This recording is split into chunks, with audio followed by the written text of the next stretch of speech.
എബ്രായ ലേഖനം 12-ാമത്തെ അധ്യായം അതിൻ്റെ 1 മുതൽ 4 വരെയുള്ള വാക്യങ്ങൾ. The book of Hebrews chapter 12 verse 4 verses 1 through 4. എബ്രായ ലേഖനം 12-ന്റെ 1 മുതൽ 4 വരെയുള്ള. ആകയാൽ നാമും സാക്ഷികളുടെ ഇത്ര വലിയൊരു സമൂഹം നമുക്ക് ചുറ്റും നിൽക്കുന്നത് കൊണ്ട് സകല ഭാരവും മുറുകെ പറ്റുന്ന പാപവും വിട്ട് നമുക്ക് മുമ്പിൽ വെച്ചിരിക്കുന്ന ഓട്ടം സ്ഥിരതയോടെ ഓടുക.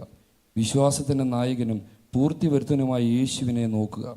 തൻ്റെ മുമ്പിൽ വെച്ചിരുന്ന സന്തോഷമോർത്ത് അവൻ അപമാനം അലക്ഷ്യമാക്കി ക്രൂശിനെ സഹിക്കുകയും ദൈവസിംഹാസനത്തിൻ്റെ വലതുഭാഗത്ത് ഇരിക്കുകയും ചെയ്തു. നിങ്ങളുടെ ഉള്ളിൽ ക്ഷീണിച്ച് മടുക്കാതിരിപ്പാൻ പാപികളാൽ തനിക്ക് നേരിട്ട ഇങ്ങനെയുള്ള വിരോധം സഹിച്ചവനെ ധ്യാനിച്ചു കൊള്ളുവിൻ. പാപത്തോട് പോരാടുന്നതിൽ നിങ്ങൾ ഇതുവരെ പ്രാണത്യാഗത്തോളം എതിർത്ത് നിന്നിട്ടില്ല. കർത്താവേ, ഇന്ന് രാത്രി അങ്ങയുടെ പരിശുദ്ധാത്മാവ് ഞങ്ങളോട് സംസാരിക്കണമേ. അങ്ങയുടെ മനസ്സ് ഞങ്ങളോട് അറിയിക്കണമേ. ഞങ്ങളുടെ എല്ലാം ജീവിതത്തിൻ്റെ നിലയും സ്ഥിതിയും എല്ലാം അങ്ങ് ശോധന ചെയ്ത് അറിയുന്നു. ഞങ്ങളെ കാണുന്ന കണ്ണിൻ്റെ മുമ്പാകെയാണ് ഞങ്ങൾ ഇന്ന് വന്നിരിക്കുന്നത്, എപ്പോഴും ഞങ്ങൾ ജീവിക്കുന്നത്. അങ്ങയുടെ പരിശുദ്ധമായ ഇഷ്ടം ഞങ്ങളുടെ ജീവിതത്തിൽ നടക്കേണ്ടതിന് ഞങ്ങളെ ഇന്ന് രാത്രി സമർപ്പിക്കാനും അവിടുത്തെ കൃപയിൽ ആശ്രയിപ്പാനും ഒരു വിശേഷ ദാനവും ഒരു അനുഗ്രഹവും ഇന്ന് രാത്രി ഞങ്ങളുടെ മേൽ വരണമേ. അങ്ങയ്ക്ക് ഞങ്ങളോട് പറയാനുള്ളത് അങ്ങ് പറയണമേ. അത് അങ്ങയുടെ ശബ്ദമായി കൈക്കൊള്ളാൻ ഞങ്ങളുടെ ഹൃദയങ്ങളെ ഒരുക്കണമേ. ഞങ്ങളുടെ ജീവിതങ്ങളെ അതിനായി അങ്ങ് വിശുദ്ധീകരിച്ചു കൊള്ളണമേ. അങ്ങയുടെ വചനത്തിൻ്റെ അധികാരം ഇന്ന് രാത്രി ഞങ്ങളുടെ ഉള്ളങ്ങളിലേക്ക് ഇറങ്ങിച്ചേണമേ. ഏത് മനുഷ്യനെയും രൂപാന്തരപ്പെടുത്താൻ കഴിവുള്ളതാണ് അങ്ങയുടെ വചനം. അത് പാറയെ തകർക്കുന്ന ചുറ്റികയാണ്.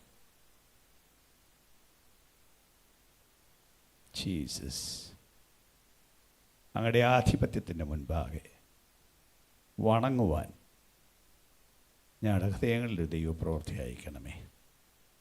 അങ്ങയുടെ മഹത്വത്തിനായി സ്തോത്രം ചെയ്യുന്നു, യേശുക്രിസ്തുവിൻ നാമത്തിൽ തന്നെ. പരിചയമുള്ള വാക്യങ്ങളാണെന്ന് എനിക്കറിയാം. അതിനകത്ത് ഒരു പ്രധാന കാര്യമാണ് ഇന്ന് രാത്രി നിങ്ങളോട് പറയാനായിട്ട് എനിക്ക് പ്രേരണയുള്ളത്. നമ്മുടെ വിശ്വാസ ജീവിതം നയിക്കേണ്ട വിധത്തെക്കുറിച്ചാണ് അവിടെ പറയുന്നത്. എന്നാൽ അത് ഊന്നി പറയാനുള്ള കാര്യം 4-ാമത്തെ വാക്യമാണ്.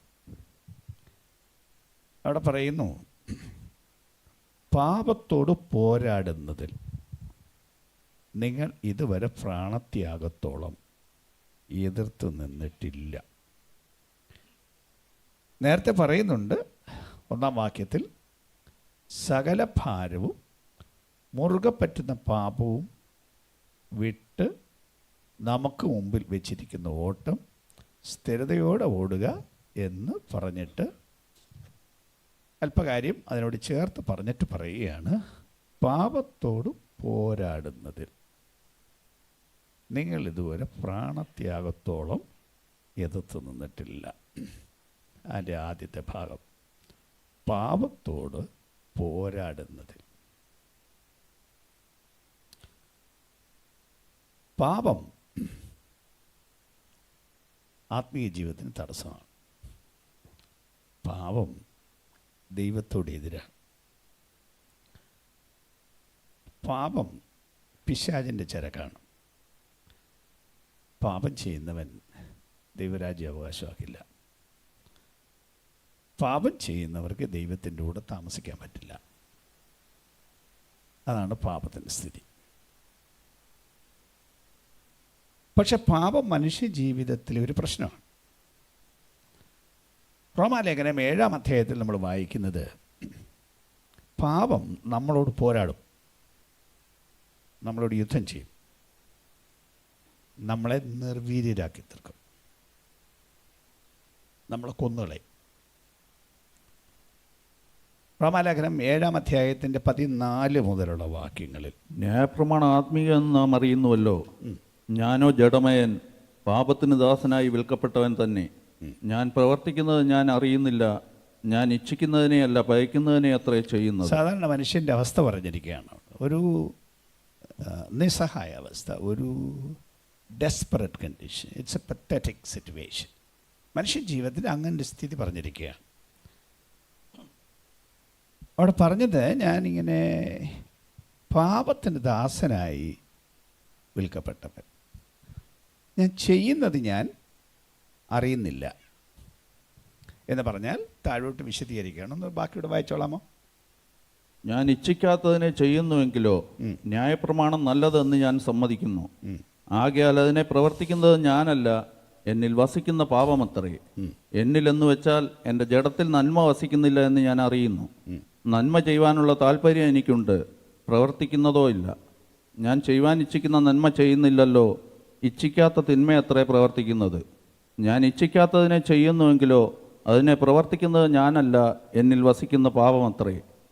അങ്ങനെ നന്മ ചെയ്യുവാൻ ഇച്ഛിക്കുന്ന ഞാൻ തിന്മ എൻ്റെ പക്കലുണ്ട് എന്നൊരു പ്രമാണം കാണുന്നു. ഉള്ളം കൊണ്ട് ഞാൻ ദൈവത്തിൻ്റെ ന്യായപ്രമാണത്തിൽ രസിക്കുന്നു.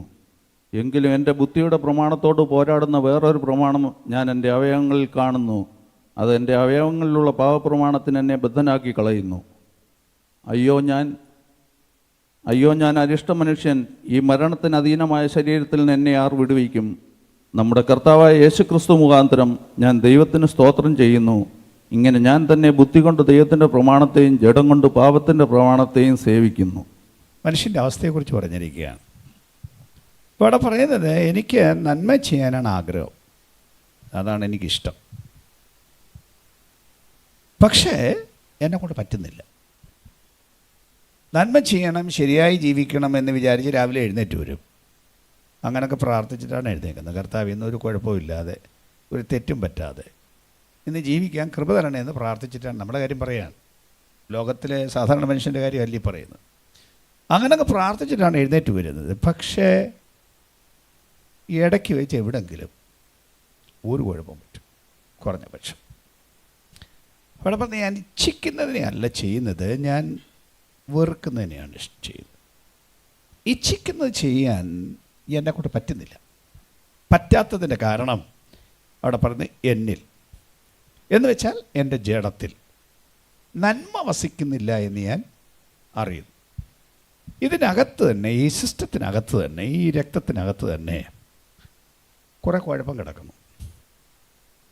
അതൊരു പ്രമാണമായി കിടക്കുന്നു. It is a principle, it's a law that is operating in me. എന്നിൽ വ്യാപരിക്കുന്ന ഒരു തത്വമായി, ഒരു നിയമമായി അത് ഇതിനകത്ത് കിടക്കുന്നു. അത് തിന്മയുടെ ഒരു നിയമമാണ്. മനുഷ്യ ശരീരത്തിൻ്റെ അവസ്ഥ പറയുകയാണ്. അപ്പം അങ്ങനെയുള്ള ഞാൻ നന്മ ചെയ്യാൻ എത്ര ആഗ്രഹിച്ചിട്ടും എന്നെക്കൊണ്ട് പറ്റുന്നില്ല. ഞാൻ ഇച്ഛിക്കാത്ത തിന്മ ചെയ്തു പോകുന്നു. എന്നിട്ട് പറയുന്നത്, എന്നെ പാപപ്രമാണത്തിന് എന്നെ ബദ്ധനാക്കി കളയുന്നു. Makes me slave to my sinful nature. എൻ്റെ പാപപ്രമാണത്തിന് എന്നെ അടിമയാക്കി കളയുന്നു.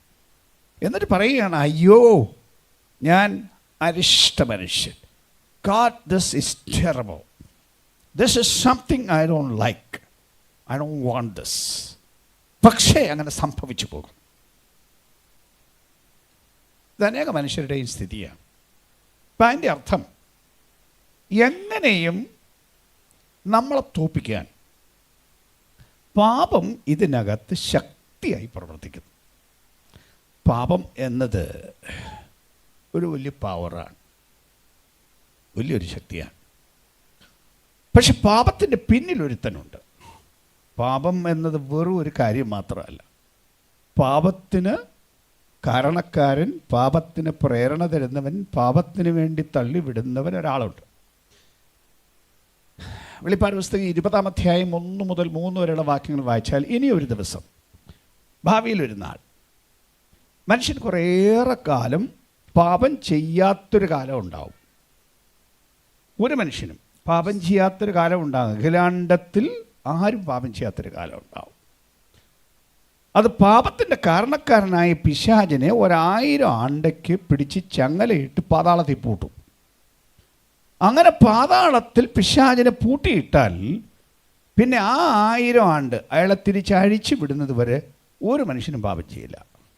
മാനസാന്തരപ്പെടാത്തവനും പാപം ചെയ്യില്ല, ഭയങ്കര കുഴപ്പക്കാരനും പാപം ചെയ്യില്ല. അപ്പം അതിൻ്റെ അർത്ഥം പാപത്തിൻ്റെ പിന്നിൽ പിശാചുണ്ട്. ഞാൻ നേരത്തെ പറഞ്ഞൊരു വാക്യം, അല്ലെങ്കിൽ 1 യോഹന്നാൻ 3-ാം അധ്യായത്തിൻ്റെ 8-ാം വാക്യം, 1 John chapter 3:8. പാപം ചെയ്യുന്നവൻ പിശാചിന്റെ മകനാകുന്നു. പിശാച് ആദ്യം മുതൽ പാപം ചെയ്യുന്നുവല്ലോ. പിശാചിന്റെ പ്രവൃത്തികളെ അഴിപ്പാൻ തന്നെ പിശാച് ആദ്യം മുതൽ പാപം ചെയ്യുന്നു. പാപത്തിന്റെ കാരണക്കാരൻ പിശാചാണ്. പിശാചിന്റെ പ്രേരണയാലും അവന്റെ പ്രവൃത്തിയാലുമാണ് മനുഷ്യൻ പാപം ചെയ്യുന്നത്, തെറ്റ് ചെയ്യുന്നത്. അപ്പം നമ്മെയും രക്ഷിക്കപ്പെട്ട് സ്നാനപ്പെട്ട് ദൈവത്തെ സേവിക്കാൻ തീരുമാനിച്ചിറങ്ങി പുറപ്പെട്ട നമ്മെയും തോൽപ്പിക്കുവാനായി സജീവമായ ഒരു പ്രവർത്തനം രാവും പകലും.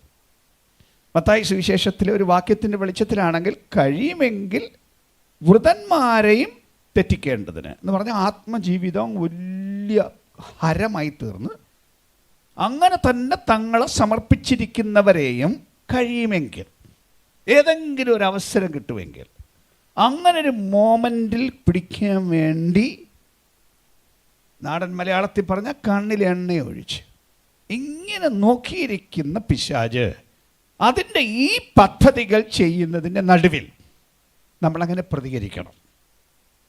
ഇതാണ് ഇന്ന് രാത്രി എനിക്ക് പറയാനുള്ളത്. എങ്ങനെ പ്രതികരിക്കണം, ഇതിൻ്റെ മേലെ എങ്ങനെ ജയമെടുക്കണം. തോൽവിയില്ലാത്തൊരു ജീവിതം ചെയ്യണമെങ്കിൽ, തെറ്റില്ലാത്തൊരു ജീവിതം ചെയ്യണമെങ്കിൽ അതിനുള്ള ആത്മീക തത്വം എന്താണ് എന്നിന്ന് രാത്രി ഒന്ന് വിളിച്ച് പറയാനാണ് എനിക്ക് നിയോഗം. അതിന് പറഞ്ഞ വാക്യമാണ് ഇവിടെ പറഞ്ഞിരിക്കുന്നത്. ഒരു വാക്യം, 4-ാം വാക്യം ഞാൻ പറഞ്ഞില്ലേ, അതിൻ്റെ ആദ്യത്തെ ഭാഗം പാപത്തോട് പോരാടണം, പാപത്തോട് യുദ്ധം ചെയ്യണം. പാപം എന്നത്, പാപത്തോട് നമുക്കൊരു ഇഷ്ടക്കേടുണ്ടായാൽ മാത്രം പോരാ. അതല്ലേ ഇവിടെ പറയുന്നത്. എനിക്ക് ഇഷ്ടമല്ല, പാപം ചെയ്യുന്ന എനിക്ക് ഇഷ്ടമല്ല, എൻ്റെ മനസ്സ്, എൻ്റെ ആഗ്രഹം ദൈവത്തെ സേവിക്കണമെന്നാണ്. ഉള്ളം കൊണ്ട് ഞാൻ ദൈവത്തിൻ്റെ ന്യായപ്രമാണത്തിൽ രസിക്കുന്നു. അങ്ങനെയാണ് ഇരിക്കുന്നത്. ഉള്ളം കൊണ്ട്, within me, in my soul, in my spirit, in my inner being ഞാൻ ദൈവത്തെ ഇഷ്ടപ്പെടുന്നു, ദൈവത്തെ സേവിക്കാൻ ആഗ്രഹിക്കുന്നു. പക്ഷേ എൻ്റെ ശരീരത്തിൽ, അതിന് പറയുന്ന മറ്റൊരു വാക്കാണ് എൻ്റെ ജഡത്തിൽ. ജഡം എന്നതിനവിടെ ശരീരം എന്ന അർത്ഥമുണ്ട്. അപ്പോൾ എൻ്റെ ഈ സിസ്റ്റത്തിൽ, ഞാൻ ജീവിക്കുന്ന ഈ ശരീരത്തിലാണല്ലോ, ഈ ശരീരത്തിൽ അതിന് സമ്മതിക്കാത്ത കാര്യങ്ങൾ നിലവിലിരിക്കുന്നു. അപ്പം അതുകൊണ്ട് എബ്രായ ലേഖന കർത്താവ് പറയുന്നത് പാപത്തോട് പോരാടണം, പാപത്തോട് യുദ്ധം ചെയ്യണം.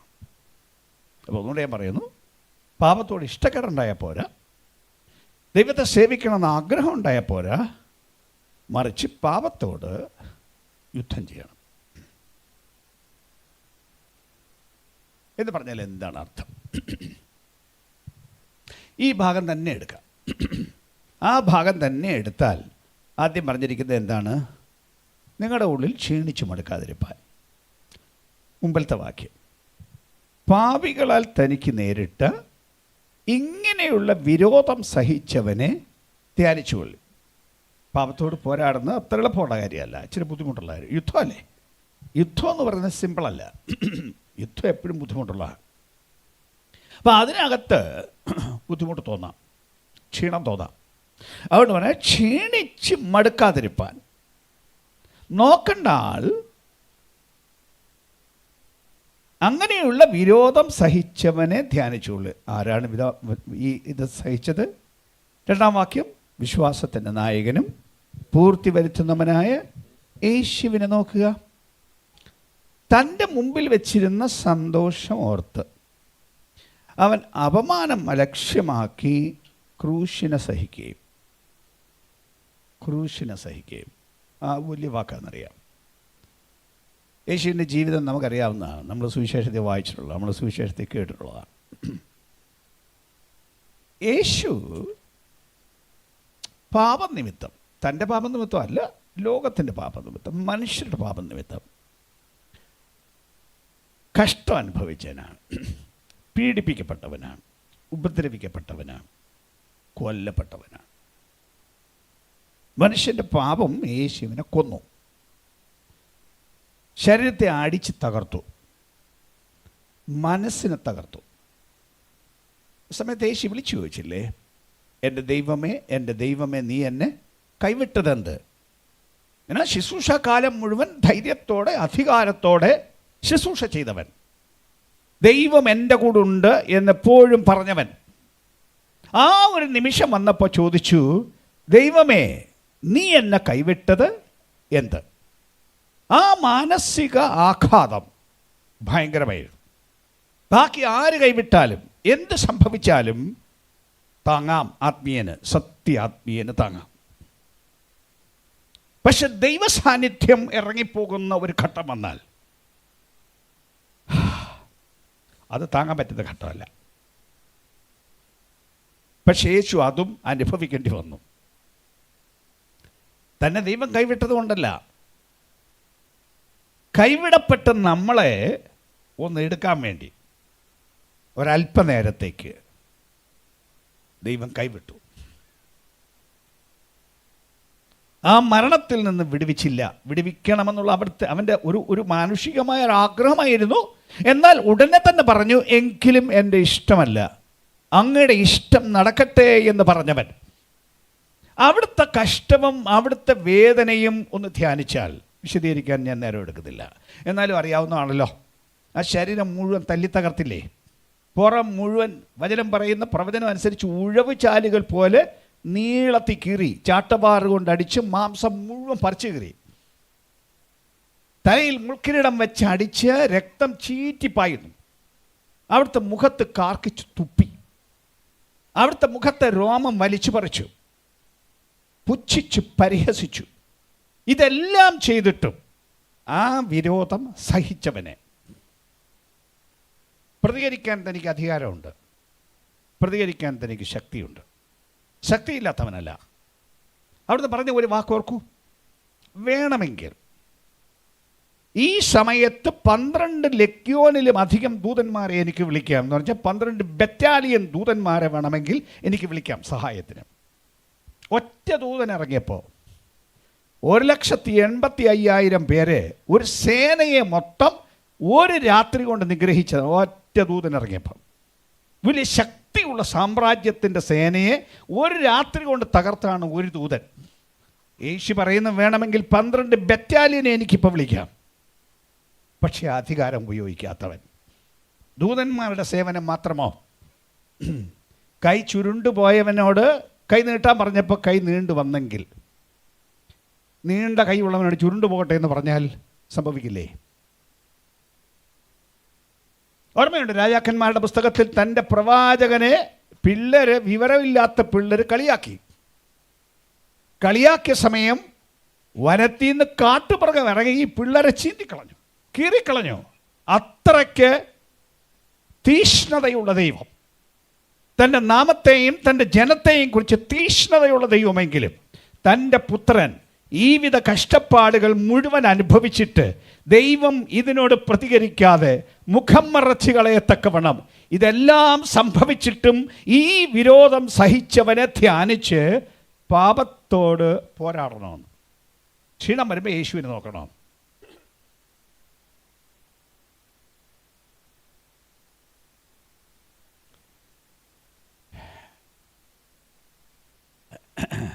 ലോകം യേശുവിനെ വെറുത്തു. എന്തിന് വെറുത്തു? യേശുവിൻ്റെ ജീവിതത്തിലെ കുഴപ്പം കൊണ്ട് വെറുത്തോ? യേശു എല്ലാ മനുഷ്യർക്കും നന്മ ചെയ്തില്ലേ?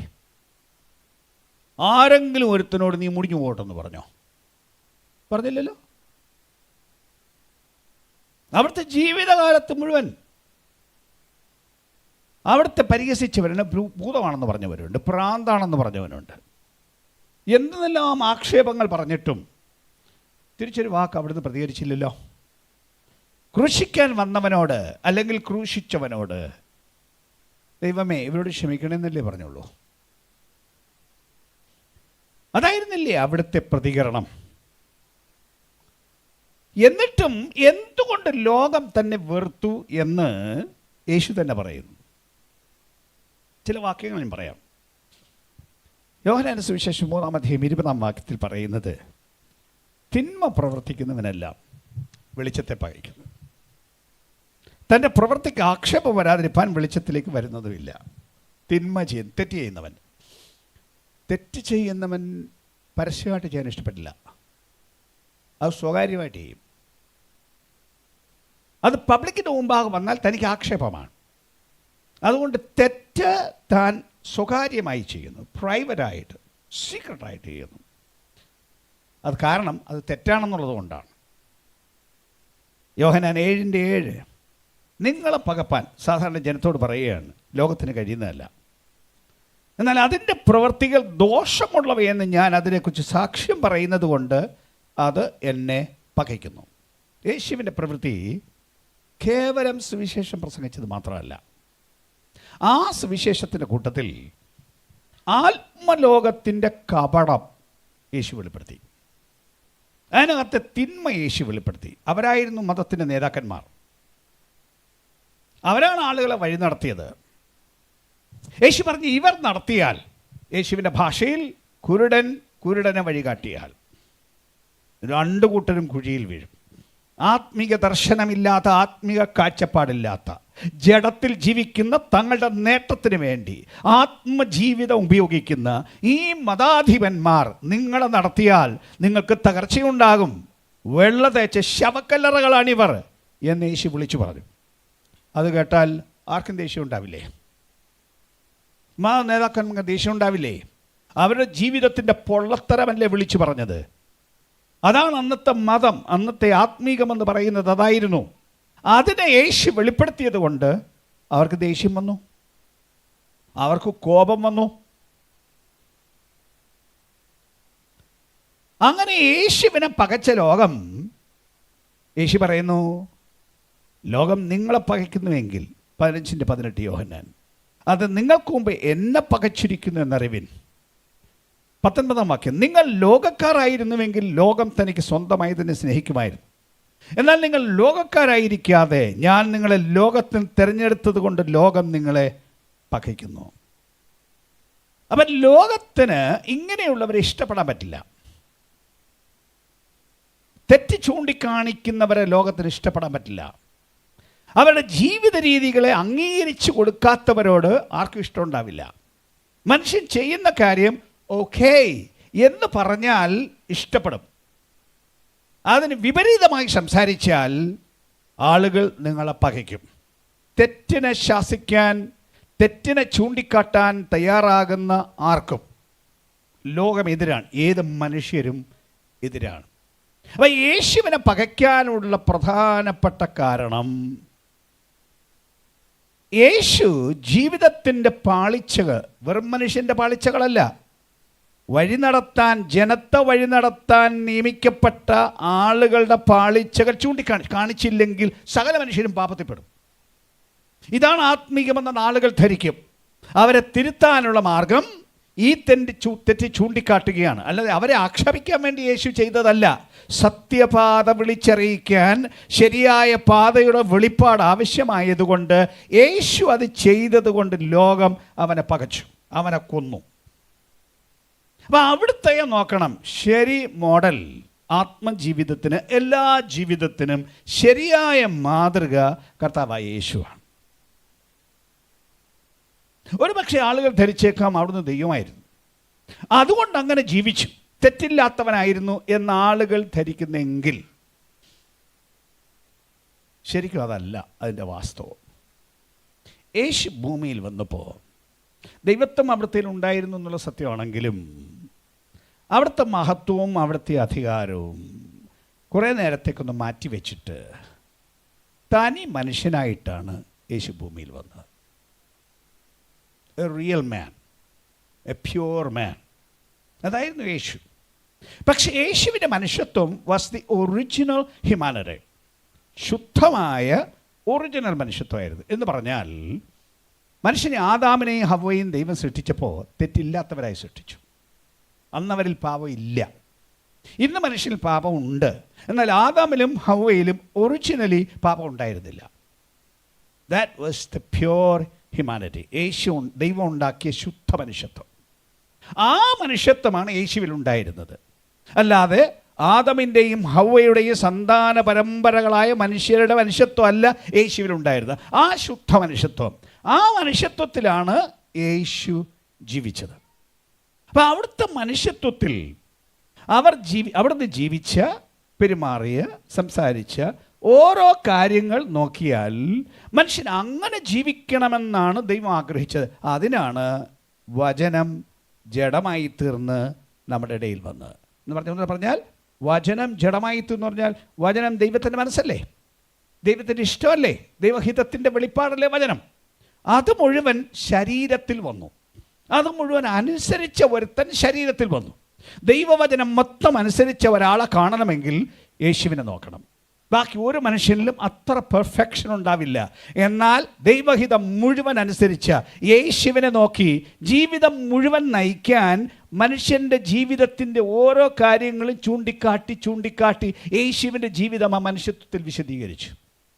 അതുകൊണ്ട് ഉള്ളിൽ ക്ഷീണിച്ച് മടുക്കാതിരിപ്പാൻ എങ്ങനെ യേശു ജീവിച്ചു എന്ന് നോക്കിയാൽ പാപത്തോട് എങ്ങനെ പ്രതികരിക്കണം എന്നറിയാം. എങ്ങനെ യേശു പാപത്തോട് പ്രതികരിച്ചു, തെറ്റിനോട് പ്രതികരിച്ചു, അതേ പ്രതികരണം നമ്മളുണ്ടാവണം. അപ്പോൾ യേശു പാപത്തിന് കൂട്ടുന്നില്ല, ഒരു തെറ്റിനും കൂട്ടുന്നില്ല, ആരുടെയും തെറ്റിന് കൂട്ടുന്നില്ല. തൻ്റെ ശിഷ്യൻ ഒരു സമയത്ത് യേശുവിനോട് ഭയങ്കര സ്നേഹം നിമിത്തം പറഞ്ഞു, കർത്താവേ അങ്ങനെ ഭവിക്കരുത്. യേശു ക്രൂശിക്കപ്പെടുമെന്ന് പറഞ്ഞാൽ മരിക്കാൻ പോവാണ്. അധികം താമസിയാതെ യഹൂദന്മാർ, നേതാക്കന്മാർ അവിടുത്തെ പിടിച്ചു കൊല്ലും, ഞാൻ മരിക്കും. അപ്പോഴാണ് പത്രോസ് പറയുന്നത്, കർത്താവേ അങ്ങനെ സംഭവിക്കരുത്, അങ്ങ് മരിക്കാൻ പാടില്ല, അങ്ങ് ഈ കഷ്ടത്തിൽ കൂടെ പോകാൻ പാടില്ല. യേശുവിൻ്റെ മറുപടി, സാത്താനെ എന്നെ വിട്ടുപോകും. നീ പറഞ്ഞ ആലോചന ദൈവത്തിൻ്റേതല്ല, നീ പറഞ്ഞ ആലോചന സാത്താൻ്റേതാണ്. അപ്പം ഏറ്റവും അടുത്ത അല്ല ശിഷ്യന്മാരുടെ കൂട്ടത്തിലെ മുഖ്യൻ. എന്നിട്ടും ആ വാക്ക് മനുഷ്യത്വത്തിൽ പറഞ്ഞതാണ് എന്ന് വിചാരിച്ച് അവഗണിക്കാൻ അവിടുന്ന് തയ്യാറായില്ല.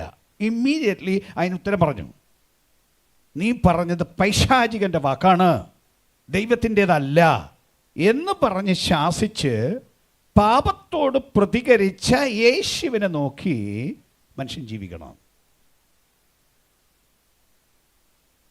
അത് ഫൈനലി റിസൾട്ട് ചെയ്തത് മരണത്തിലാണ്.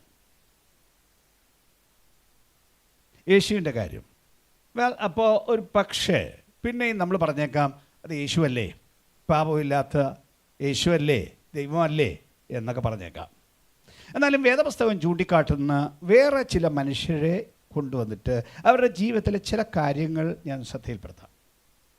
ഇക്കാര്യത്തിൽ എങ്ങനെ പ്രതികരിക്കണം എന്നറിയാൻ ഇതേ അനുഭവം ഉണ്ടായ ചില ആളുകൾ.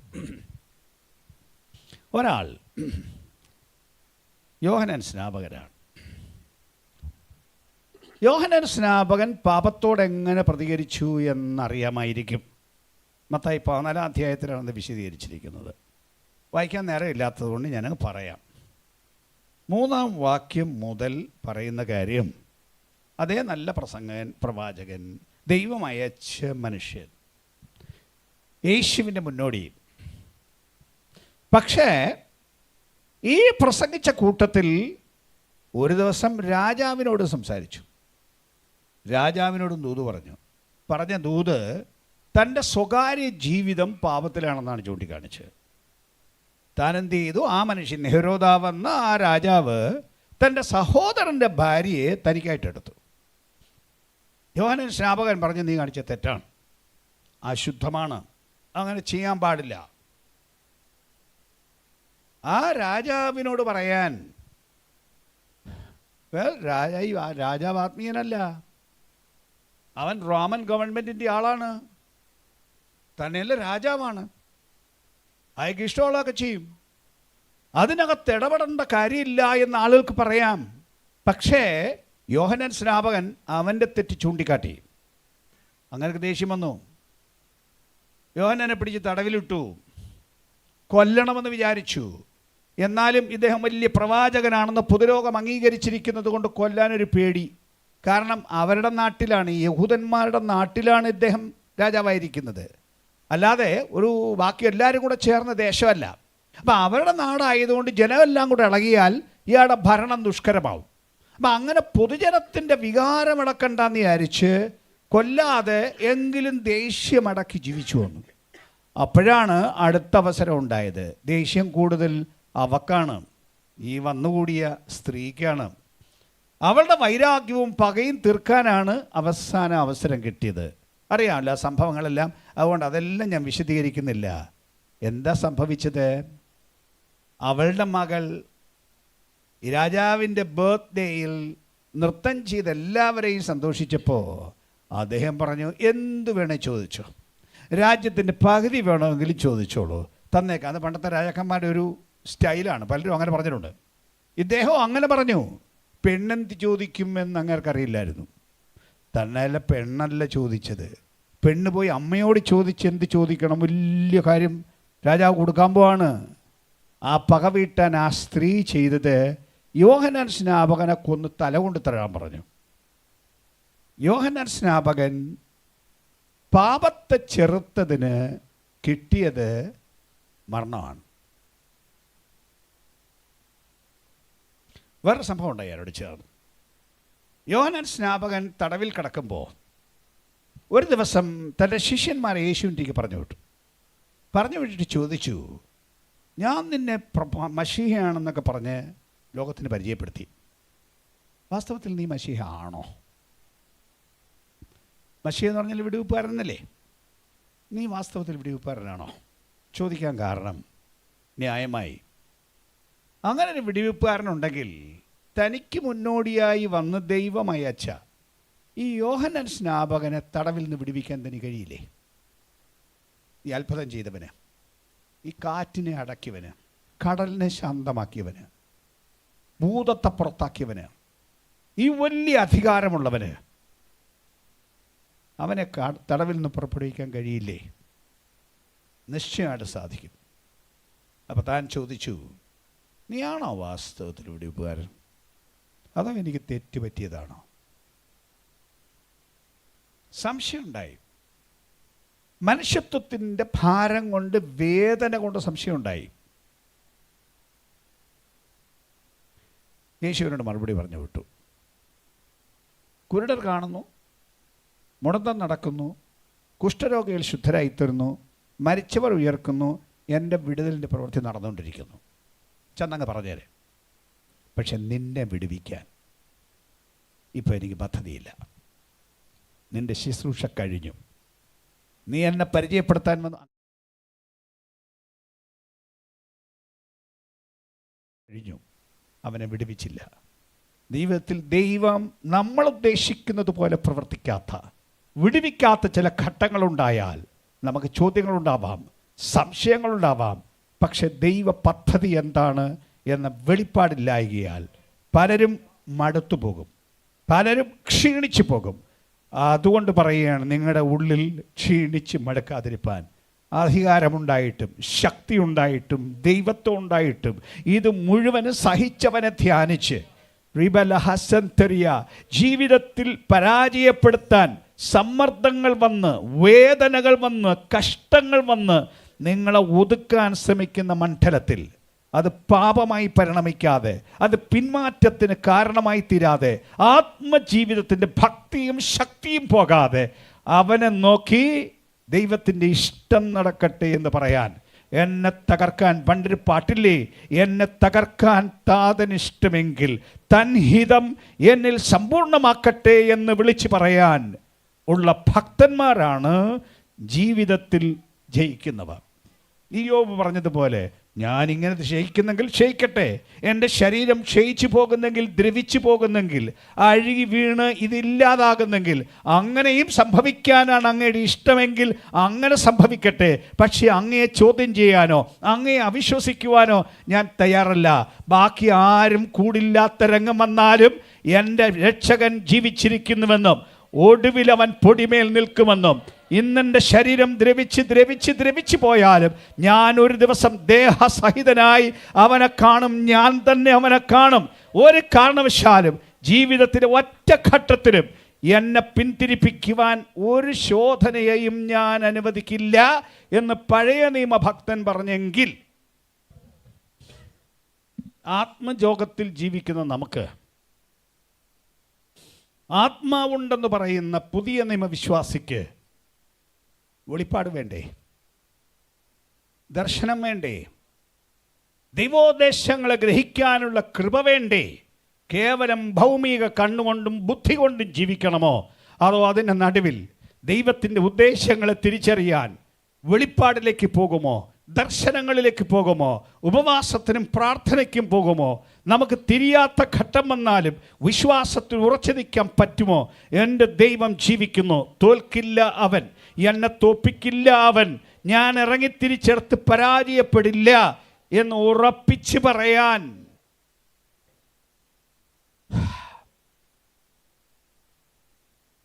പാപം എപ്പോഴും അതിൻ്റെ വലിയ കഠിനതയിൽ വരണമെന്നില്ല,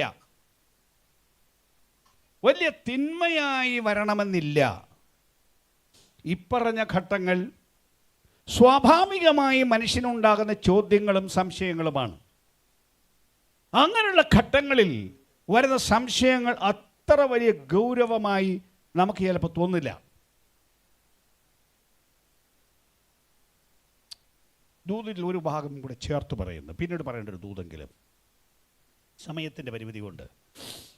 ഇങ്ങനെയുള്ള ചില ഘട്ടങ്ങളിൽ പ്രാർത്ഥിക്കാൻ മേലാത്ത നേരം ഉണ്ടാവും, വചനം വായിക്കാൻ മേലാത്ത നേരം ഉണ്ടാവും, മനപ്രയാസം കയറി വന്നിട്ട്, ക്ഷീണം കയറി വന്നിട്ട് ചില ദിവസം എഴുന്നേക്കാൻ തോന്നില്ല, ചിലപ്പോൾ നിലത്തൊരു കിടപ്പ് കിടക്കും, ആരാധനയ്ക്ക് പോകാൻ തോന്നില്ല. അങ്ങനെയുള്ള ഘട്ടങ്ങൾ ജീവിതത്തിൽ ഉണ്ടാവാം, ചില ശോധനകളുടെ നേരം. ഓർക്കുമോ ഭക്തനായ ദാനിയേലിനെ? ദാനിയേൽ പ്രവചനം 6-ാം അധ്യായത്തിൽ അവിടെ രംഗം വേറൊന്നാണെങ്കിൽ ഇതിനോട് ചേർത്ത് ഞാൻ ദൂത് പറയുകയാണ്. അവിടെ രാജാവിൻ്റെ ഒരു കൽപ്പന 30 ദിവസത്തേക്ക് രാജാവിനോടല്ലാതെ വേറെ ആരോടും പ്രാർത്ഥിക്കരുത്.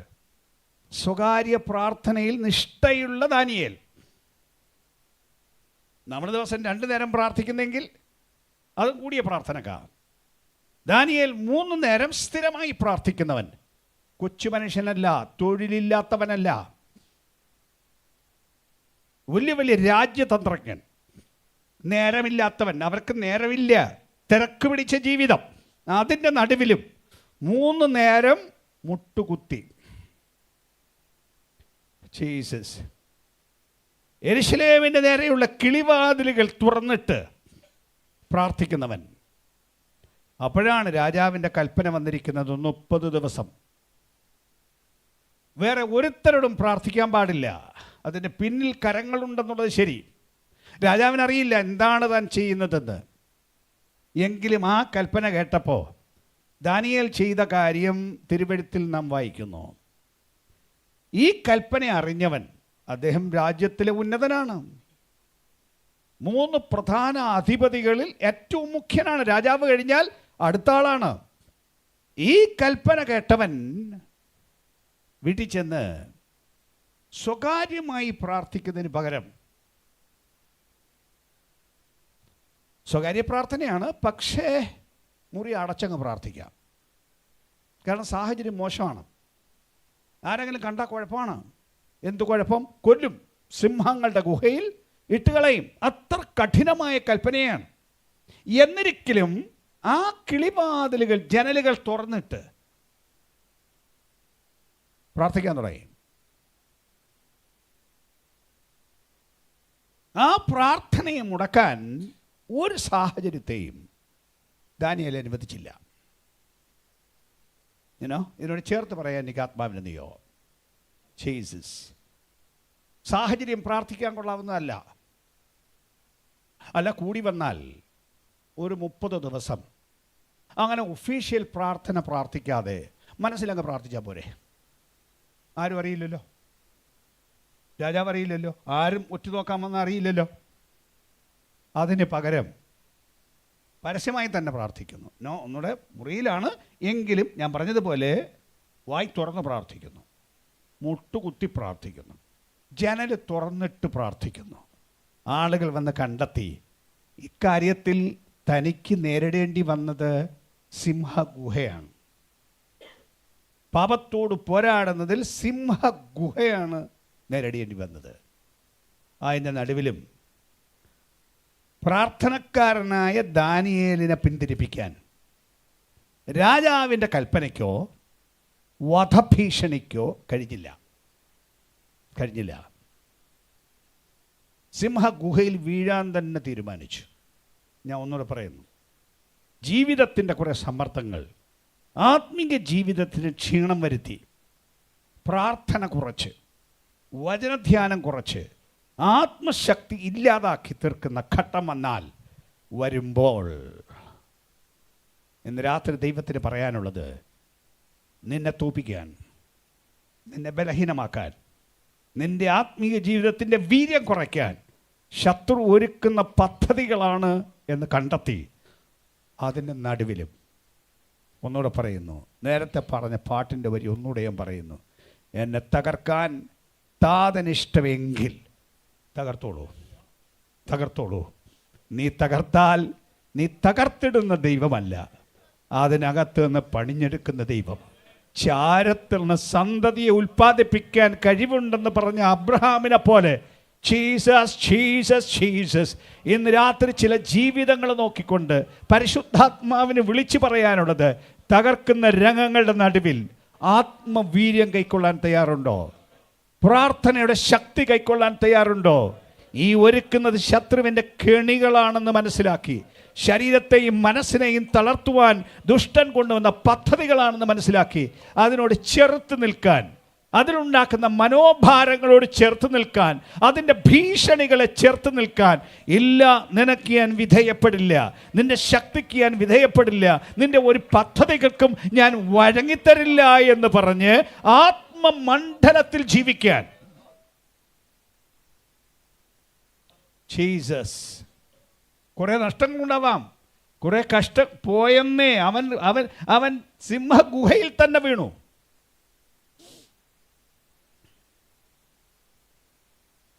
എന്നാലും ആത്യന്തികമായി ഫൈനലി തനിക്കാണ് ജയം.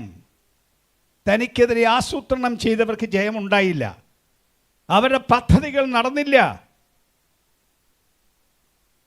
അവനെതിരെ ആസൂത്രണം ചെയ്തവർ സിംഹത്തിനിരയായി. അവനെ സൂക്ഷിക്കാൻ, സിംഹങ്ങളുടെ വായടയ്ക്കാൻ ഇറങ്ങി വന്ന ദൈവം രാത്രി പരിശുദ്ധാത്മാവ് വിളിച്ചു പറയുന്നു, തകർക്കാൻ നിൽക്കുന്ന ദുഷ്ടശക്തിയുടെ മേൽ ആധിപത്യമെടുക്കണമോ? ആത്മജീവിതത്തെ ക്ഷീണിപ്പിക്കാൻ വന്നിരിക്കുന്ന ആ സാഹചര്യത്തോട് ആത്മാവിലൊന്ന് പൊരുതാൻ. ദാനിയേൽ കണ്ടില്ല ആരാണ് ഇതിൻ്റെ ആളുകളെന്ന്, പക്ഷെ രാജാവിനറിയാം. എന്നതുപോലെ ഇതിൻ്റെ പിന്നിൽ നിൽക്കുന്ന ഏത് ദുഷ്ടവ്യാപാരവുമാകട്ടെ, പിശാചിൻ്റെ ഏത് ആസൂത്രിത പരിപാടികളുമാകട്ടെ, പാപമെന്നത് പിശാചിൻ്റെ അടുക്കൽ നിന്ന് വരുന്നതാണെന്നും ആത്മജീവിതത്തെ ക്ഷീണിപ്പിക്കാൻ വന്നിരിക്കുന്ന എന്തും പിശാചിൻ്റെ പദ്ധതിയിൽ നിന്ന് വന്നതാണെന്നും ദൈവവചനം അനുസരിക്കുന്നതിൽ നിന്ന് എന്നെ തടയുന്ന എന്തും പിശാചിൻ്റെ വഴിയാണെന്നും തിരിച്ചറിഞ്ഞ് ചെറുത്തുനിന്ന് അതിനെ ജയിക്കാൻ തയ്യാറാകുമോ? ഇല്ല, നിന്റെ പദ്ധതി നടക്കില്ല, ഞാൻ കീഴടങ്ങി തരില്ല, എൻ്റെ ആത്മീകം ഞാൻ കാക്കും, ഞാൻ ദൈവത്തെ അനുസരിക്കും, ഞാൻ ദൈവത്തെ തന്നെ പിൻപറ്റും എന്ന് വിളിച്ചു പറയുന്നതാണ് ഈ യുദ്ധം. അല്ലാതെ വാളെടുത്തുള്ള യുദ്ധമല്ല. പിശാചിൻ്റെ പദ്ധതികളെ നിർവീര്യമാക്കാൻ അവനോട് ചേർത്ത് നിന്ന് എതിർത്ത് നിന്ന് നിനക്ക് വിധേയപ്പെടില്ല, നിന്റെ ഒരു പദ്ധതികളെയും ആസൂത്രണങ്ങളെയും നിന്റെ തന്ത്രങ്ങളെയും ഞാൻ സ്വീകരിക്കില്ല, ഞാൻ എൻ്റെ ഭക്തി മുറുകെ പിടിച്ച് ദൈവ പൈതലായി എന്നെ വിളിച്ച വിളിയിലും കൃപയിലും നിലനിൽക്കും എന്ന് പറയാമെങ്കിൽ അവിടെ ജയമുണ്ടാകും. അതാണ് ഇന്ന് രാത്രി ആത്മാവിനെ വിളിച്ചു പറയാനുള്ളത്. ഒന്നുകൂടെ എടുത്തു പറയുന്നു, അതിനകത്ത് റിസ്ക് ഉണ്ടാവാം, കഷ്ടമുണ്ടാവാം, ക്ലേശത്തിൻ്റെ സമയങ്ങളുണ്ടാവാം, വലിയ ശോധനകളുടെ നേരമുണ്ടാവാം. എന്നാലും എൻ്റെ ദൈവം വാഴുന്നു, എൻ്റെ ദൈവം ആധിപത്യമുള്ളവനാണ്. അവിടുത്തെ ആധിപത്യത്തെ തകർക്കാൻ ലോകത്തിന് ശക്തിക്ക് കഴിയില്ല. അവിടുത്തെ കരത്തിൽ നിന്ന് എന്നെ പിടിച്ചുകൊണ്ട് പോകാൻ ഒരു ദുഷ്ട പിശാചിന് കഴിയില്ല. അവൻ നിന്നെ കരങ്ങളിൽ വരച്ചിരിക്കുന്നു.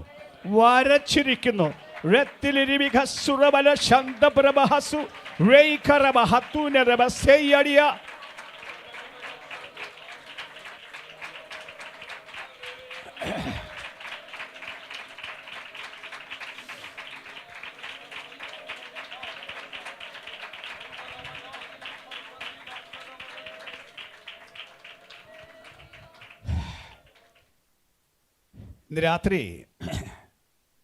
ഉള്ളം ബലപ്പെടട്ടെ, ധൈര്യം കൈക്കൊള്ളട്ടെ. ഒന്നുകൂടെ പറയുന്നു, ദൈവ പദ്ധതികൾ ആത്മാവിൽ ബോധ്യപ്പെടുത്തി തരാൻ കണ്ണുകൾക്കെല്ലാം തെളിഞ്ഞു വരില്ല.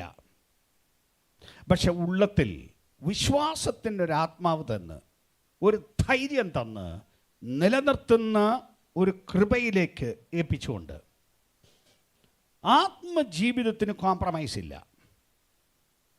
ഒരു വിട്ടുവീഴ്ചയില്ല.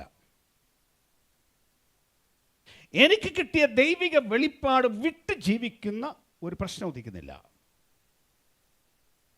I will be true to God. I will be true to my faith. I will be true to the Bible. എന്ന് പറയുന്ന, അതാണ് വാസ്തവത്തിൽ ഈ യുദ്ധം എന്ന് പറയുന്നത്. ആമേൻ. ഇവിടെ ഒരു കാര്യം കൂടി ചൂണ്ടിക്കാണിക്കാൻ എനിക്ക് നിയോഗമുണ്ട്.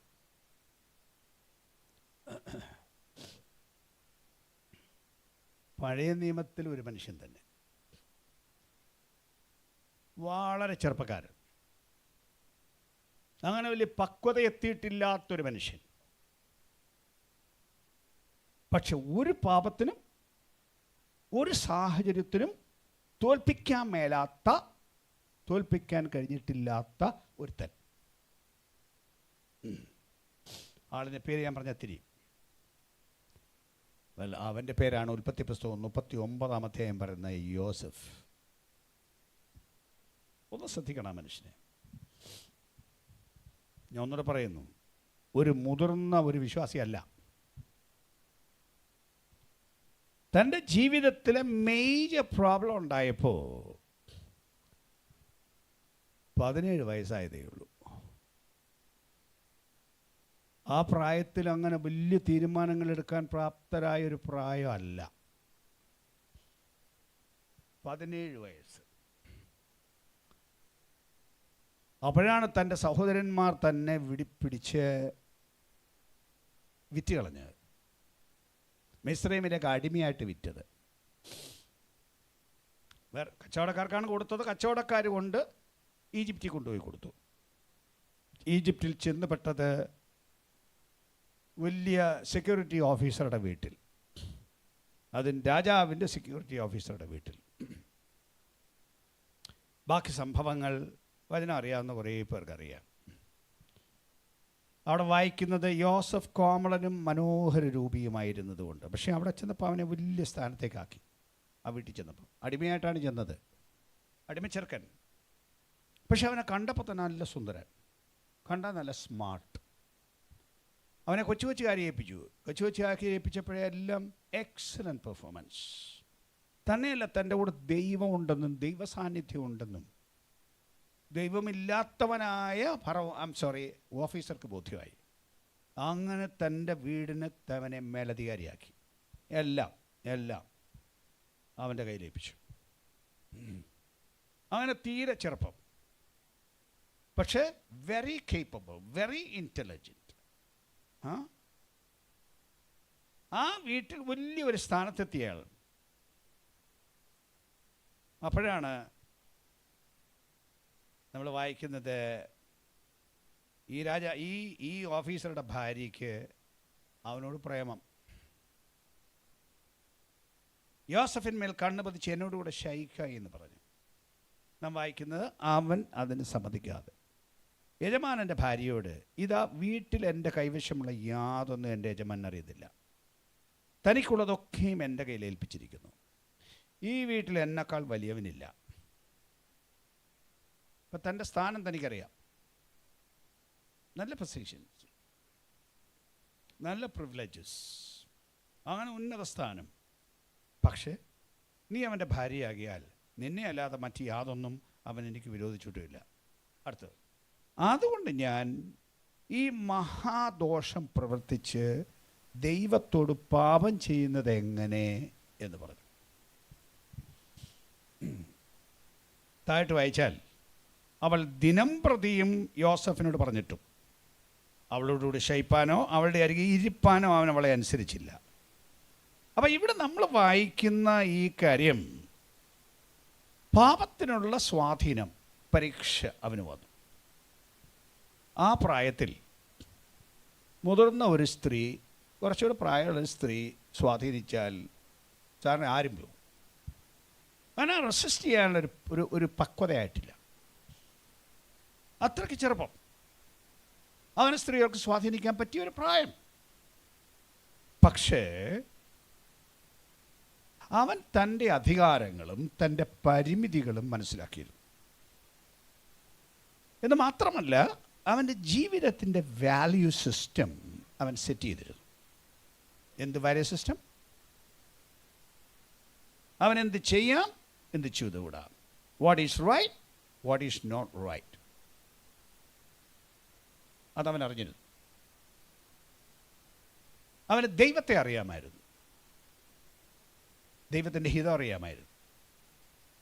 അവൻ പറയാണ്, അവൾ പറയുന്ന ഈ വീട്ടിൽ വേറെ ആരുമില്ല, നമ്മൾ രണ്ടുപേരേ ഉള്ളൂ, വേറെ ആരുമില്ല, ആരും അറിയത്തില്ല. അവൻ പറയുന്നു, ദൈവമുണ്ട് ഇവിടെ, എൻ്റെ അപ്പനും അമ്മയും ഇവിടെ ഇല്ല, എൻ്റെ സ്വന്തക്കാരും നിൻ്റെ ഭർത്താവ് ഇവിടെ ഇല്ല, ഈ വീട്ടിലെ ജോലിക്കാരും ഇല്ല എന്ന് എനിക്കറിയാം, പക്ഷേ എന്നെ കാണുന്നൊരു ദൈവം ഇവിടെയുണ്ട്. സി, ആ ബോധം മാത്രമല്ല, ഒന്നുകൂടെ പറയുന്നു, അവൻ്റെ വാല്യൂസ് അവൻ സെറ്റ് ചെയ്തിരുന്നു. പ്രധാനമാണിത്. ഓരോ സാഹചര്യത്തിൽ ചെന്നുപെടുമ്പോൾ തീരുമാനങ്ങൾ എടുക്കുക മാത്രമല്ല, ആത്മജീവിതത്തിൽ മനുഷ്യൻ രക്ഷിക്കപ്പെട്ട് ദൈവവൈതലായി തീർന്നാൽ, ജീവിതം തുടങ്ങിയാൽ, ഓരോ കാര്യങ്ങളെക്കുറിച്ചും വചനം എന്തു പറയുന്നു എന്നറിഞ്ഞ് അതിന് തക്കവണ്ണം ജീവിതത്തിൽ മൂല്യനിർണ്ണയങ്ങൾ നടത്തണം. മേ ബി ഒരു ഫിലോസോഫിക്കൽ വകാരം. Set your values. What you can do and what you cannot do. What you are supposed to do and what you are not supposed to do. What I can do and what I cannot do. അതറിഞ്ഞിരിക്കണം. അറിയുക മാത്രമല്ല, അത് തീരുമാനിച്ചിരിക്കണം. അല്ലെങ്കിൽ ഒരു സാഹചര്യം വന്നാൽ വീണുപോകും, അപകടം പറ്റിപ്പോവാം. ആർക്കും പറ്റാം, മുതിർന്നവർക്കും പറ്റാം. പക്ഷേ അതിൻ്റെ നടുവിൽ ഈ ചെറുപ്പക്കാരൻ, ഞാൻ ഒന്നുകൂടെ പറയുന്നു, ഇതെല്ലാം വന്നിട്ടും മാത്രമല്ല, അവൾ ദിവസം പ്രതീതി ചെയ്യുന്നു. കണ്ടിന്യൂവസ് ഒരു പ്രോസസ്. ആദ്യം ഒന്ന് ചെറുത്തു നിന്നു, എന്നാലും പല ദിവസം ആകുമ്പോൾ സ്വാധീനിക്കപ്പെടാം. അല്ല, അവസാനം ബലാത്കാരമായി.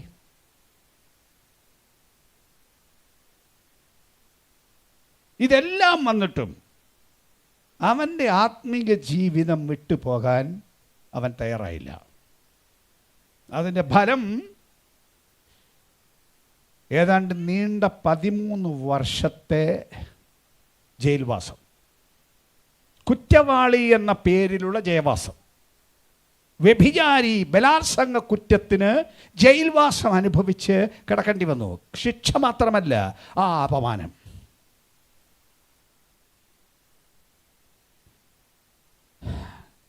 ഞാൻ ഒന്നുകൂടെ പറയുന്നു, ഒരു ചെറുപ്പക്കാരൻ, വളരെ ചെറുപ്പം, യങ് മാൻ, അവൻ്റെ ആത്മീയ ജീവിതം ശക്തിയുള്ളതാണ്. അവൻ്റെ ദൈവഭക്തി ട്രൂ, ഒറിജിനൽ, പ്യൂർ. ഒരു പാപത്തിനും പിടിച്ചു കുലുക്കാൻ മേലാത്ത ആത്മീക മൂല്യമുള്ള ഒരു ചെറുപ്പക്കാരൻ. ഇതെല്ലാം സംഭവിച്ചിട്ടും ദൈവകൃപ വിട്ടില്ലല്ലോ. ജയിലിൽ കിടക്കുമ്പോഴും കൃപയുടെ വ്യാപാരമല്ലേ, ദർശനമല്ലേ, വെളിപ്പാടല്ലേ, വിഷമിച്ചിരിക്കുന്നവരെ പോയി ആശ്വസിപ്പിക്കുന്ന സഹായിക്കുന്ന ഒരുത്തനല്ലേ? ജയിൽ ഉദ്യോഗസ്ഥൻ തൻ്റെ ഉത്തരവാദിത്വം മുഴുവൻ ഇവനെ ഏൽപ്പിച്ചില്ലേ? ഉദ്യോഗവും ശമ്പളവും അയക്ക്, പക്ഷേ ജോലി ചെയ്യുന്നത് മുഴുവനും ഈ യോസഫിന്. അങ്ങനെ പോയിടത്തെല്ലാം കൃപയുടെ വ്യാപാരമുണ്ടാകാൻ ഒരുവൻ തന്നെ ഏൽപ്പിച്ച്, ഞാൻ ഒന്നുകൂടെ പറയുന്നു, പുതിയ വിശ്വാസി അല്ല, പക്ഷെ ദൈവസാന്നിധ്യം തിരിച്ചറിഞ്ഞ ഒരു കൊച്ചു ബാലൻ വീട്ടിലെ പ്രശ്നങ്ങളുടെ നടുവിൽ സഹായം, നല്ല അന്തരീക്ഷത്തിൽ ജീവിച്ചവനല്ലെന്നേ. അവൻ്റെ വീട്ടിൽ ഒത്തിരി പ്രശ്നങ്ങളുണ്ടായിരുന്നു. അവൻ്റെ സഹോദരന്മാർക്ക് നേരത്തെ അവനോട് വെറുപ്പാണ്. അവസാനം അവർ വിറ്റുകളഞ്ഞതാണ്. അപ്പം വീട്ടിലെ പ്രശ്നം, പോയിടത്തെ പ്രശ്നം, താൻ അകാരണമായി കുറ്റം ചെയ്യാതെ ജയിലിൽ കിടക്കുകയാണ്. ഇതിൻ്റെ എല്ലാ നടുവിൽ ആത്മീയത്തോട് വിയോജിപ്പ് തോന്നണ്ടേ? ഇഷ്ടക്കേട് തോന്നണ്ടേ? ഞാൻ ഭക്തിയായിട്ട് ജീവിച്ചിട്ടും ഇതാണോ എനിക്ക് കിട്ടിയത്? ഞാൻ പാപം ചെയ്യാതെ ഭക്തിയായിട്ട് ജീവിച്ചിട്ടും ഞാൻ 13 വർഷം കൊണ്ട് ജയിലിൽ കിടക്കുന്നു. എന്നെ പുറത്തു കൊണ്ടുവരാൻ ആത്മകൃപ ഇടയ്ക്ക് ഉപയോഗിച്ചിട്ടും ഇല്ലേ? 2 പേർക്ക് ദർശനം അവരുടെ സ്വപ്നം വ്യാഖ്യാനിച്ചു കൊടുത്തില്ലേ?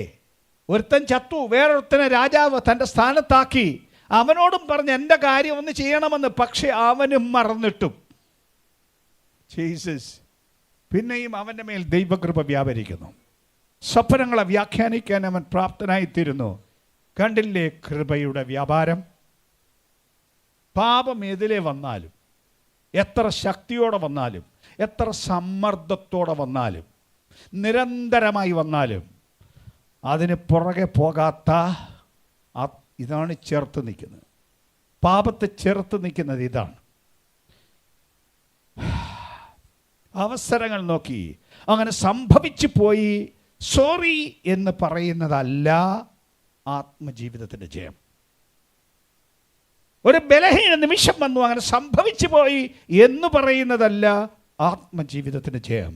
ഞാൻ ഒന്നുകൂടെ പറയുന്നത്, വാല്യൂ സെറ്റ് ചെയ്യണം. നമ്മൾ ഓരോ ജീവിത കാര്യത്തെക്കുറിച്ചും വാല്യൂ സെറ്റ് ചെയ്ത് വചനമറിഞ്ഞ ആ മൂല്യങ്ങൾ നിർണയിച്ച് അങ്ങനെ ഞാൻ ജീവിക്കൂ എന്ന് ഉറപ്പാക്കണം.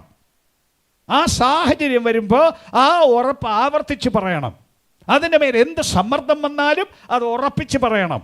എന്നാ അവൻ്റെ മനസ്സും അവൻ്റെ ബുദ്ധിയും അവൻ്റെ ഇമോഷൻസും അവൻ്റെ വില്ലും എല്ലാം ഒരുമിച്ച് പ്രവർത്തിച്ച് അവൻ ജീവിതത്തിൽ ജയമെടുത്തു. ജീസസ് ഇന്നത്തെ ലോകത്തിൽ പാപം തുറന്നു കിടക്കുന്നൊരു ലോകം, ഇൻ്റർനെറ്റിൻ്റെ ലോകം. പുതിയ വചനം അനുസരിച്ച് തൻ്റെ ഒരുത്തിയെ മോഹത്തോടെ നോക്കിയാൽ അത് വ്യഭിചാരം ആയിക്കഴിഞ്ഞു. മറിച്ച് തൻ്റെ ഭർത്താവല്ലാത്ത ഒരുത്തനെ മോഹത്തോടെ നോക്കിയാൽ അത് വ്യഭിചാരം ആയിക്കഴിഞ്ഞു. ഇന്നത്തെ ലോകം ഒരുപാട് തിന്മയ്ക്ക് വഴിതെളിച്ച് ഈ ഇൻ്റർനെറ്റും ഓൺലൈൻ സമ്പ്രദായങ്ങളും വന്ന് അനേകം മനുഷ്യർ പാപികളായി. ചാറ്റിങ്ങിലൂടെ, പൊർണോഗ്രഫിയിൽ കൂടി തിന്മകൾ ലോകം മുഴുവൻ വ്യാപരിച്ച് വലിയ വലിയ വിഭാഗങ്ങൾ തിന്മയിലാകുമ്പോൾ, വളരെ ആത്മമണ്ഡലത്തിൽ ഉയർന്നു നിൽക്കുന്നവരെന്ന് തോന്നുന്ന ആളുകൾ പോലും ഇതിൻ്റെ കുടുക്കിൽപ്പെടുമ്പോൾ ദൈവത്തിന് ചോദിക്കാനുള്ളത്, നിൻ്റെ ഭക്തി എവിടെ? ഇതിന് നടുവിൽ വാല്യൂ സെറ്റ് ചെയ്തിട്ടുണ്ടോ? ലോകം എതിരെയെല്ലാം കയറി വന്നാലും, തിന്മയുടെ മണ്ഡലം പാപം എതിരെ വന്നാലും എന്നെ തൊടില്ല എന്ന് പറയാൻ, അതിനോട് ചേർത്ത് നിൽക്കാൻ, ഞാൻ ആ സൈറ്റിൽ പോവില്ല എന്ന് പറയാൻ, എൻ്റെ മൗസ് അവിടെ ക്ലിക്ക് ചെയ്യില്ല എന്ന് പറയാൻ, എൻ്റെ കണ്ണതിൽ പതിക്കില്ല എന്ന് പറയാൻ, പണ്ട് യോബ് പറഞ്ഞതുപോലെ ഞാൻ എൻ്റെ കണ്ണുമായി ഒരു നിയമം ചെയ്തു. ഞാനൊരു നിയമം ചെയ്തു, എനിക്ക് നോക്കിക്കൂടാ. ബിക്കോസ് ഞാൻ നേരത്തെ പറഞ്ഞ എൻ്റെ വാല്യൂ സെറ്റ് ചെയ്തു. അതാണ് പറഞ്ഞത്, എൻ്റെ കണ്ണുമായി ഞാനൊരു നിയമം ചെയ്തു. എൻ്റെ വാല്യൂ സെറ്റ് ചെയ്തിരിക്കാൻ അതിന് വിപരീതമായി പിശാച് ആരെ ഇളക്കി കൊണ്ടുവന്നാലും, ഏതെല്ലാം സിസ്റ്റംസ് കൊണ്ടുവന്നാലും, എന്തെല്ലാം ഡിവൈസസ് കൊണ്ടുവന്നാലും, എന്തെല്ലാം കാര്യങ്ങൾ കൊണ്ടുവന്നാലും, പിശാച് നിൻ്റെ ഒറ്റ ചരക്കിന് ഞാൻ വിധേയപ്പെടില്ല.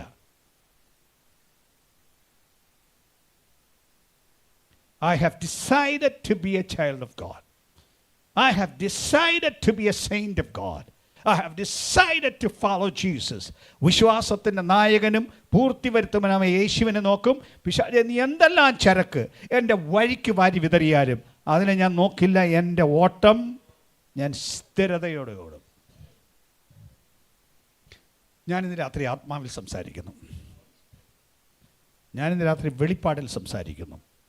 സ്വാധീനങ്ങളും സമ്മർദ്ദങ്ങളും ഓരോ തരത്തിൽ ജീവിതത്തിൽ വന്ന് സ്വാധീനിച്ച് ചിന്ത പതറിച്ച്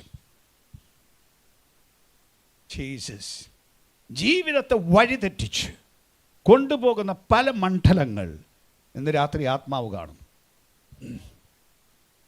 ആത്മാവ് കാണുന്നു. ഇന്ന് രാത്രി ദൈവത്തിന് പറയാനുള്ളത്, തയ്യാറാകൂ, യുദ്ധം ചെയ്യാൻ തയ്യാറാവും. പാപത്തോട് പൊരുതാൻ തയ്യാറാകൂ.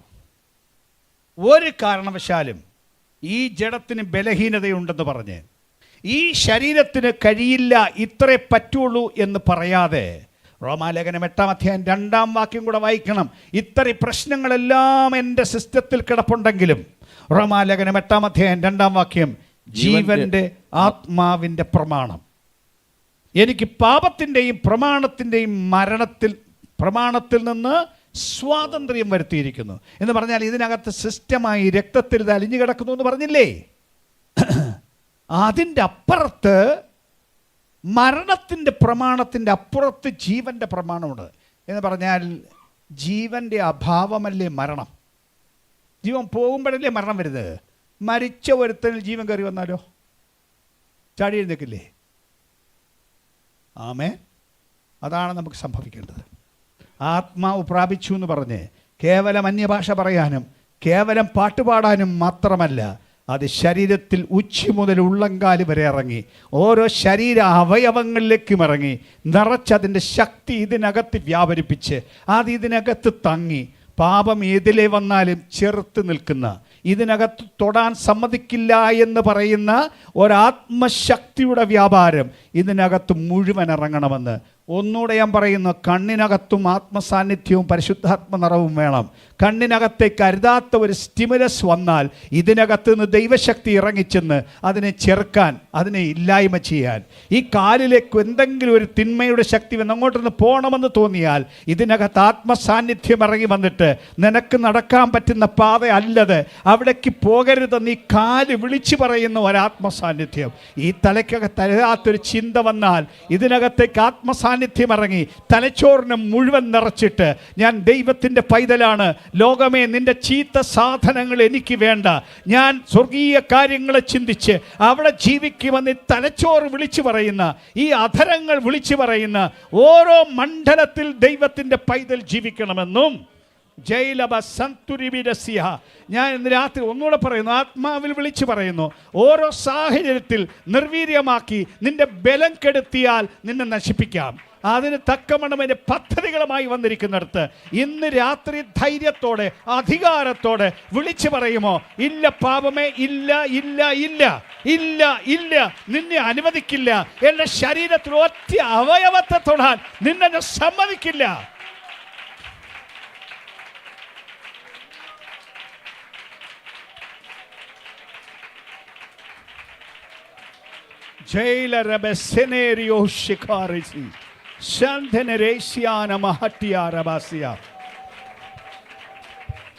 ഇന്ന് രാത്രി ആത്മാവ് പറയുന്നു, ഇതിന് നിസ്സാരമായ വഴിയില്ല. There is no simple way. There is no easy way. There is no easy way. The only way is to rise and fight. Fight back. Fight back. Fight back. പിശാചിൻ്റെ പ്രവൃത്തികളെ അഴിക്കാൻ പ്രത്യക്ഷനായ യേശുക്രിസ്തുവിൻ്റെ നാമത്താൽ, അവൻ്റെ ആത്മശക്തിയുടെ വ്യാപാരത്താൽ പിശാച് കൊണ്ടിരുന്ന മുഴുവൻ പ്രവൃത്തികളെയും അഴിച്ചു കളവാൻ ചെറുത്ത് നിന്ന്, എതിർത്ത് നിന്ന്, ഇല്ല, സമ്മതിക്കില്ല, സമ്മതിക്കില്ല. എൻ്റെ ഒറ്റ അവയവത്തെ മലിനമാക്കാൻ സമ്മതിക്കില്ല. ഒരശുദ്ധി ഇതിനകത്ത് കയറാൻ സമ്മതിക്കില്ല. ഒറ്റ പാപം ഇതിനകത്ത് കയറാൻ സമ്മതിക്കില്ല.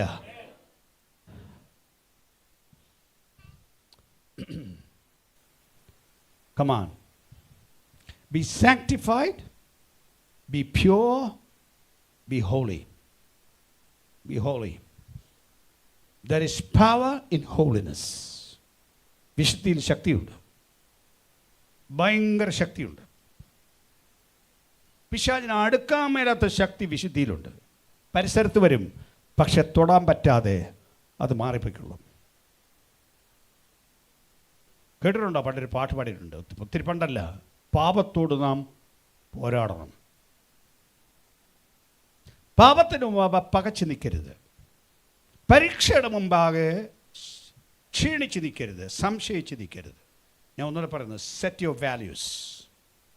ഓരോ മനുഷ്യരും സെറ്റ് യുവർ വാല്യൂസ് എന്ന് പറഞ്ഞാൽ ദൈവഹിതം എന്താണെന്ന് തിരിച്ചറിഞ്ഞ് ആ ദൈവഹിതത്തിൽ ഞാൻ ജീവിക്കും എന്ന് ഉറപ്പിച്ച് പറയുന്നതിനാണ് സെറ്റ് യുവർ വാല്യൂസ് എന്ന് ഞാൻ പറയുന്നത്. ശരി എന്താണ്, തെറ്റെന്താണ് തിരിച്ചറിഞ്ഞ് ഞാൻ ശരി മാത്രം ചെയ്യും. This is it. ഓരോ കാര്യത്തെക്കുറിച്ചും അത് സെറ്റ് ചെയ്തിരിക്കണം. വെറും ഒരു ജനറൽ പ്രിൻസിപ്പിൾ മാത്രമല്ല, ജീവിതത്തിൻ്റെ ഓരോ മണ്ഡലങ്ങളിലും അത് സെറ്റ് ചെയ്യണം, തീരുമാനിച്ചിരിക്കണം. അതിനനുസരിച്ച് ജീവിക്കാൻ ഇന്ന് രാത്രി ആത്മാവ് പറയുന്നു. തോൽവികളിൽ നിന്ന് ചിലർ എഴുന്നേൽക്കണമെന്ന് ആത്മാവ് പറയുന്നു. ആത്മജീവിതത്തിൽ വരുത്തിയ കോംപ്രമൈസ് ഇന്ന് രാത്രി നിർത്തലാക്കണമെന്ന് ആത്മാവ് പറയുന്നു. കോംപ്രമൈസ് ഇന്ന് രാത്രി നിർത്തലാക്കണം. ഒരു ആക്ഷൻ ഇന്ന് രാത്രി വേണം, ആക്ഷൻ വേണം. എന്നാലേ ജയമുണ്ടാവുള്ളൂ. കാര്യം കേട്ടിട്ട് പോയാൽ പോരാ. ഒരു 2 മിനിറ്റ് എഴുന്നേറ്റ് നിൽക്കുമോ? ഉജ്ജു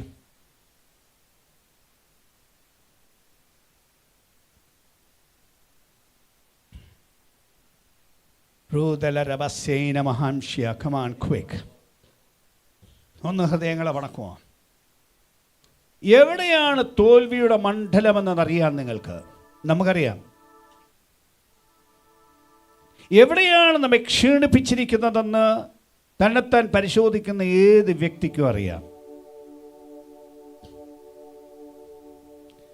ഈ രാത്രി ആ ക്ഷീണത്തിൽ പോവാതെ അതിൻ്റെ മേൽ ജയമെടുത്തു പോകാൻ ആത്മാവ് പറയുന്നു. നിങ്ങൾക്ക് കഴിയും. നിസ്സാരമല്ല, പക്ഷേ ഈ പറഞ്ഞതുപോലെ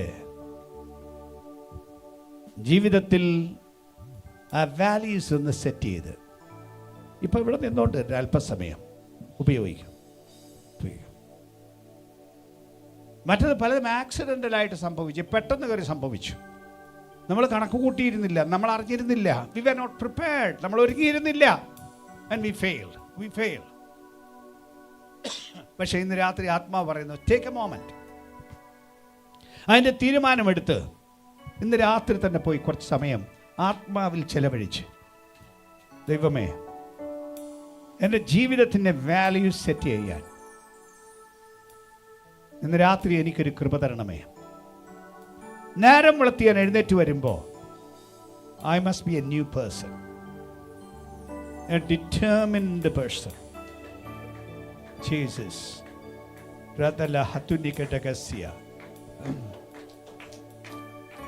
പിശാചിന് സ്വാധീനിക്കാൻ കഴിയാത്തൊരു വ്യക്തിയായിട്ട്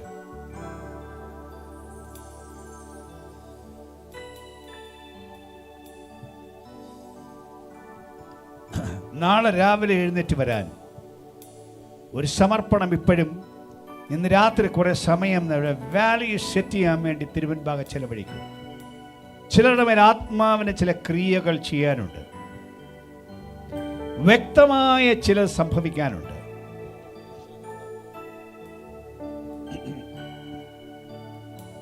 പിശാച് ഭയപ്പെടുന്ന ചിലർ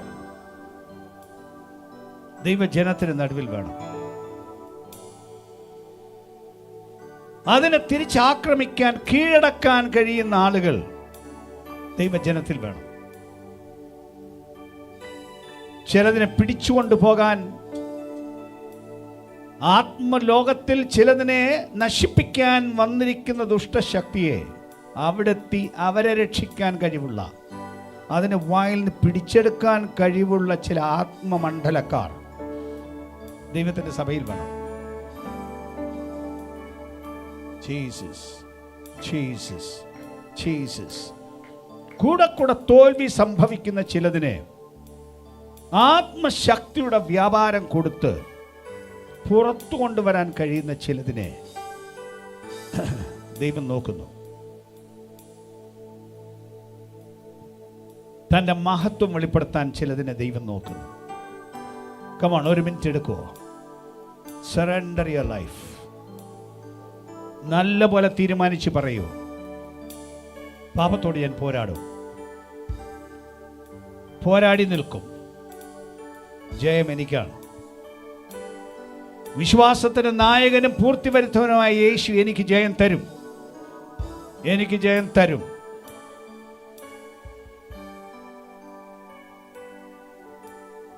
ജീസസ്. പിതാവേ, ഇന്ന് രാത്രി അങ്ങയുടെ ശക്തിയുടെ ഒരു വ്യാപാരം, അങ്ങയുടെ ആത്മകൃപയുടെ ഒരു വ്യാപാരം ഞങ്ങളുടെ നടുവിലേക്ക് ഇറങ്ങി വരണമേ. ജീസസ്. വല്ലാതെ സമ്മർദ്ദത്തിലായിരിക്കുന്ന ചിലർ ഇന്ന് രാത്രി വിടുവിക്കപ്പെടേണ്ടതിന്, അവരെ പിടിച്ചമർത്തുന്ന ആ കരം ഇന്ന് രാത്രി നിർവീര്യമായി പോകേണ്ടതിന്, അതിന് ശക്തി ക്ഷയിച്ചു പോകേണ്ടതിന് ഒരു മഹത്വത്തിന്റെ വ്യാപാരം ഇതിനകത്തിറങ്ങി വരണമേ.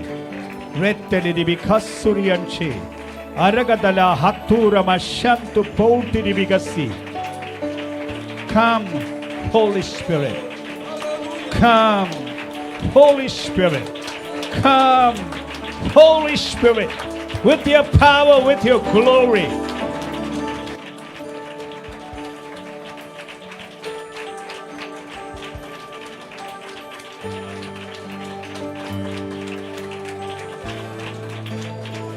ആ ചില സമ്മർദ്ദത്തിന്റെ ശക്തികൾ ഇന്ന് രാത്രി നിർവീര്യമാകട്ടെ.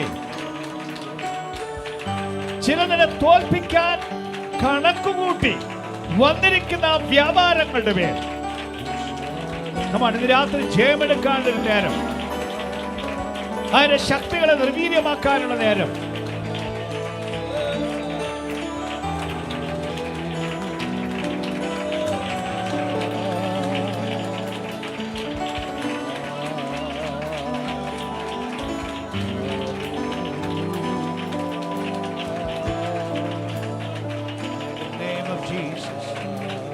In the name of Jesus, in the name of Jesus. ആ സ്വാധീന ശക്തികളെ വിശ്വസിക്കുന്ന ജനത്തിന്റെ മേൽ നിന്ന്, സമർപ്പിക്കുന്ന ജനത്തിന്റെ മേൽ നിന്ന് ഇന്ന് രാത്രി നിർവീര്യമാക്കി കളയും. ഞങ്ങൾക്ക് നൽകിയിരിക്കുന്ന ആത്മാവിന്റെ അധികാരത്താൽ ഇന്ന് രാത്രി സമർപ്പിച്ച വ്യക്തികളുടെ മേൽ നിന്ന് അതിന്റെ സ്വാധീന ശക്തികൾ നിർവീര്യമായി പോകട്ടെ. ആ കൈ എടുത്ത് മാറ്റപ്പെടട്ടെ, അതിന്റെ ബലമില്ലാതെ പോകട്ടെ.